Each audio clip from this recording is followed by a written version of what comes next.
Hello and welcome back guys in new video. तो हमें मुहैया हो चुकी थी पूरे 2.5 दिन की छुट्टी हमारे ऑफिस से। तो हमारे लिए उस टाइम पे इससे बड़ी सौभाग्य की बात कुछ नहीं हो सकती थी। हमारे दिमाग में बस एक बात चल रही थी कि छुट्टी को कैसे यूटिलाइज किया जाए, क्योंकि इससे बड़ी छुट्टी ना तो हमारी औकात थी लेने की, ना कंपनी वालों की देने की, बिना पैसे काटे। क्योंकि ये बात आपको भी पता है कि जब हमारे पैसे कटने स्टार्ट होते हैं तो हमारे गांड के साथ साथ शरीर के सारे अंगों की स्थिति दयनीय हो जाती है। तो गाइस, पूरी रात ज़बरदस्त सफ़र करने के बाद हम पहुंच चुके थे हरिद्वार। तो अब हमें चाहिए थी एक अच्छी सी जगह जहां पे हम हग सकें। वैसे कुछ दूर चलने के बाद हमें काफ़ी अच्छी जगह मिल गई और उसके बाद हमने फ़ैसला किया कि अब हम थोड़ा सा इधर का व्यू शूट करेंगे और फिर अपने दोस्तों का इंतज़ार करेंगे।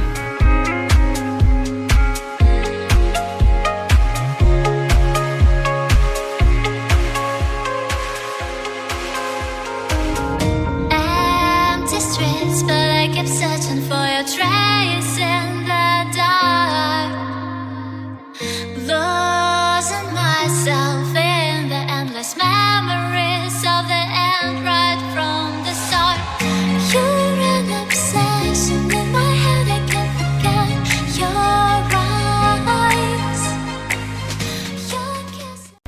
अब इस भोसड़ी वाले के ड्राइवरी के अंतर्गत पूरे 2 बार पटके जाने के बाद मेरे दिमाग में कुछ इस तरीके का डर बैठ गया था कि पूरे रास्ते में इसे कुछ इस तरीके से समझाता हुआ गया।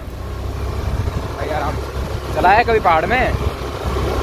चलाया कभी पहाड़ में? हाँ, बहुत सेंसिटिविटी से चलाना भाई। अरे मम्मी रे, बाप रे, नहीं नहीं नहीं नहीं नहीं नहीं नहीं नहीं, अरे नहीं भाई। असल बात तो ये है कि मुझे इसके जीवन की कोई चिंता नहीं थी। चिंता थी तो सिर्फ मुझे मेरी, क्योंकि इस सफ़र को मैं अपने जीवन का अंतिम सफ़र बिल्कुल नहीं बनाना चाहता था। खैर, अंत भला तो सब भला। ये लोग मेरी कल्पनाओं से परे मुझे एक ऐसी जगह लेके गए जहाँ पर मुझे जाने के बाद कुछ देर के लिए तो ऐसा लगा आ हा मेरा जन्म ही इसीलिए हुआ था। और मेरे ऐसा सोचने के पीछे का रीज़न बस ये कन्या थी, जिसे देखते ही मेरे दिल में गाना बज रहा था। तुमसे मिले दिल में उठा दर्द करारा, जीने लगा वो ही जिसे इश्क ने मारा। तुमसे मिले दिल में उठा दर्द करारा। खैर, ऋषिकेश तो मेरा आना जाना लगा रहता है, तो ये मेरे लिए पहली बार नहीं था। मैं पूरे 2 बार ऋषिकेश जा चुका हूँ।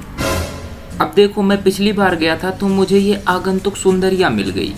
माँ कसम, अगर इनमें से कोई थोड़ी कम सुंदर होती तो तुम्हारा भाई जर्मनी या हंगरी का दामाद बन गया होता।